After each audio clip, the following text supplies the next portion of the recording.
हरे कृष्णा कृष्णा कृष्णा हरे हरे, हरे राम राम राम हरे हरे। राधे राधे, हरे कृष्णा। इस वीडियो में मैं आपको real disease and real medicine मतलब वास्तविक रोग और वास्तविक दवाई के बारे में बताने वाली हूँ। अगर आपने इस रोग को दूर कर दिया मतलब आपकी सारी चिंताएं दुख सब दूर हो जाएगा। तो मैं आपको रिक्वेस्ट करती हूँ कि इस वीडियो को अंत तक ज़रूर देखें।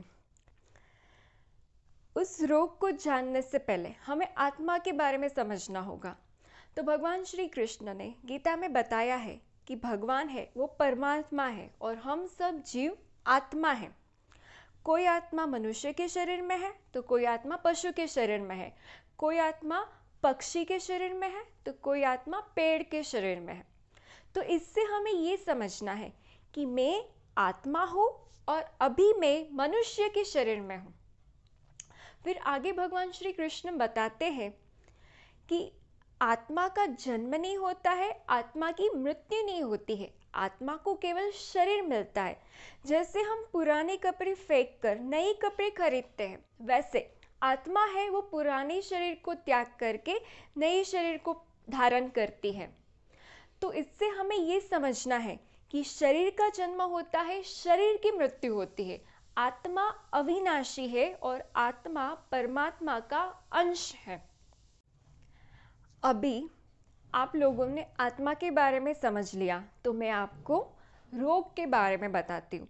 तो जैसे कि हमने देखा कि आत्मा को शरीर मिलता है, तो आत्मा उस शरीर में कई साल व्यतीत करती है। फिर वो शरीर की मृत्यु हो जाती है तो आत्मा को नया शरीर, दूसरा शरीर मिलता है। फिर वो दूसरे शरीर में कई साल बिताती है। फिर वो शरीर की मृत्यु हो जाती है तो आत्मा को तीसरा शरीर मिलता है। तो ऐसे आत्मा है वो शरीर को बदलती रहती है। तो इसे भव रोग कहते हैं, क्योंकि ये बहुत दुखदायी होता है, पीड़ादायी होता है। श्रीमद् भागवतम में इसका वर्णन किया गया है कि जब जीवात्मा माता के गर्भ में होती है तो उसको 9 महीने तक 9 मंथ के लिए उल्टा लटकना पड़ता है, वो भी मलमूत्र के गड्ढे में।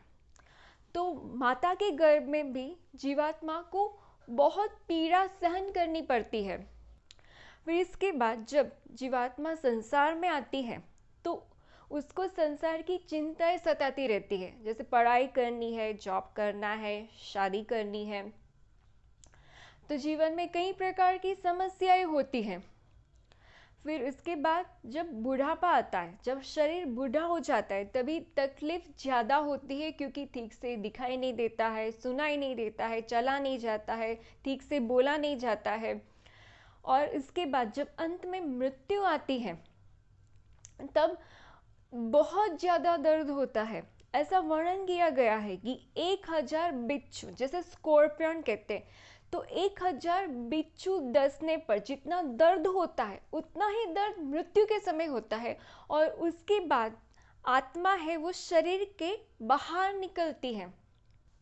इसे जन्म मृत्यु का बंधन भी कहते हैं। और श्रीमद् भागवतम में इस भवरोग से, इस जन्म मृत्यु के बंधन को दूर करने का उपाय बताया गया है। और इसका वर्णन किया गया है कि अगर जीवात्मा मनुष्य के शरीर में भगवान का भजन करे तो वो अपने आप को इस भवरोग से, जन्म मृत्यु के बंधन से मुक्त कर सकती है। इसीलिए कलयुग के लोगों का उद्धार करने के लिए भगवान श्री कृष्ण चैतन्य महाप्रभु के रूप में आए और उन्होंने महामंत्र दिया, जो मंत्र है हरे कृष्णा कृष्णा कृष्णा हरे हरे, हरे राम राम राम हरे हरे। इस मंत्र का जाप करने से या संकीर्तन करने से आत्मा को ये जन्म मृत्यु के बंधन से यानी कि भवरोग से मुक्ति मिल जाती है और भगवत धाम की प्राप्ति होती है, जहाँ पे केवल आनंद ही आनंद है। तो क्या आप भी इस भवरोग से मुक्त होना चाहते हैं? तो आप भी दवाई लीजिए। दवाई है महामंत्र का जाप। आप कम से कम रोज महामंत्र की एक माला करें। Thank you for watching. Hare Krishna.